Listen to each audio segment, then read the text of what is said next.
Mirzapur bulletin में आपके साथ मैं हूं रश्क गौरी। खबरों की शुरुआत करेंगे और सबसे पहले खबर रायपुर से देखेंगे। भूपेश कैबिनेट की अहम बैठक आज मुख्यमंत्री निवास में हुई है। पिछली एक महीने में ये कैबिनेट की चौथी बैठक बताई जाती है। लगभग 1 घंटे तक ये बैठक चली है, जिसमें 2 महत्वपूर्ण फैसले इस बैठक में लिए गए हैं। बैठक में महेंद्र कर्मा के बेटे आशीष कर्मा को लेकर बेहद ही महत्वपूर्ण फैसला लिया गया है। उन्हें डेप्यूटी कलेक्टर बनाया जाएगा। आशीष कर्मा शहीद महेंद्र कर्मा के बेटे हैं और इसके अलावा प्लेसमेंट एजेंसियों के द्वारा जो शिक्षक रखे गए हैं, उस पूरे मामले में मंत्रिमंडल ने आज फैसला लिया है कि मार्च में प्लेसमेंट एजेंसियों का समय समाप्त होने के बाद जिला प्रशासन और कलेक्टर शिक्षा अधिकारी चिन्हित करेंगे और चिन्हित करने के बाद सब्जेक्ट शिक्षकों को मौका दिया जाएगा।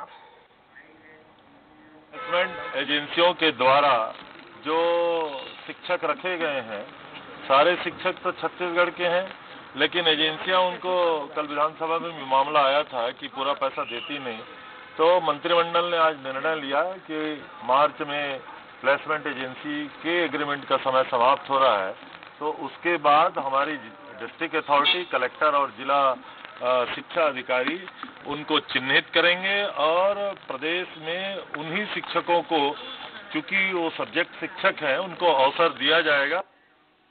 हेमंत शर्मा जुड़ गए ज्यादा जानकारी के साथ इस वक्त फोन लाइन पर रायपुर से। हेमंत, 2 बेहद ही महत्वपूर्ण फैसले कैबिनेट की बैठक में आज लिए गए हैं।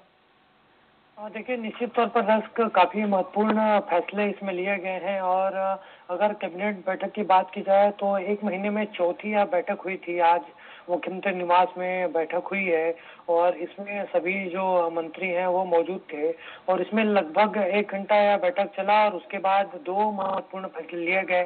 पहला था जो झीरम घाटी में शहीद हुए थे महेंद्र कर्मा, कहा जाता था, वो उनके बेटे आशीष कर्मा को डिप्टी कलेक्टर बनाने जाने का प्रस्ताव कैबिनेट में आया और मुहर लग गई।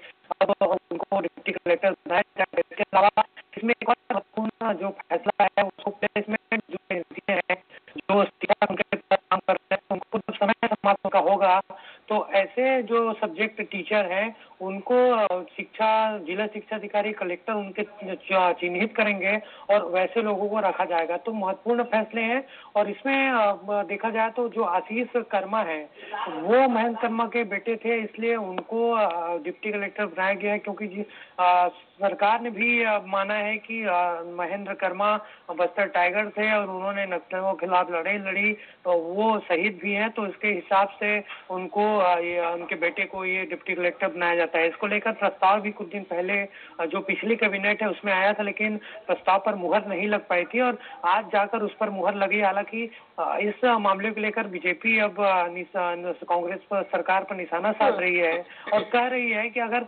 झीरम जो घटना है उसमें अगर सभी जो नेता मारे गए हैं तो सभी शहीद हैं, तो उनको भी मेरा भी सवाल यही था हेमंत, मेरा सवाल भी यही था कि क्या स्पेसिफिक क्राइटेरिया डिसाइड किया गया था आशीष कर्मा के लिए कि उनको सीधे डेप्यूटी कलेक्टर बनाया जा रहा है छत्तीसगढ़ सरकार में, और फिर अगर और भी नेता शहीद हुए थे तो उनके जो परिजन हैं या उनके जो बच्चे हैं उनके लिए सरकार ने क्या फैसला लिया है?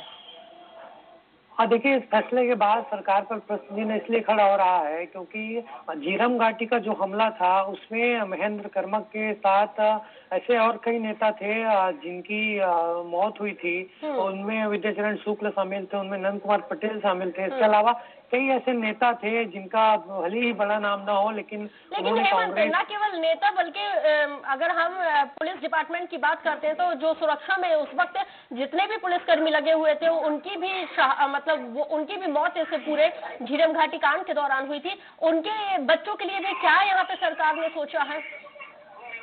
देखिए, इसको लेकर ऐसे कोई प्रावधान नहीं किया गया है क्योंकि बीजेपी सीधे तौर पर इसको राजनीतिक पदस्थापना मान रही है, क्योंकि सीधे तौर पर महेंद्र कर्मा कांग्रेस के नेता थे। तब आरोप ये बीजेपी का है कि सिर्फ ये राजनीतिक पदस्थापना है, प्रारूप लाया गया, उसको पालन किया गया। हालांकि डॉक्टर रमन सिंह ने इसका स्वागत किया है और उनको बधाई भी दी है।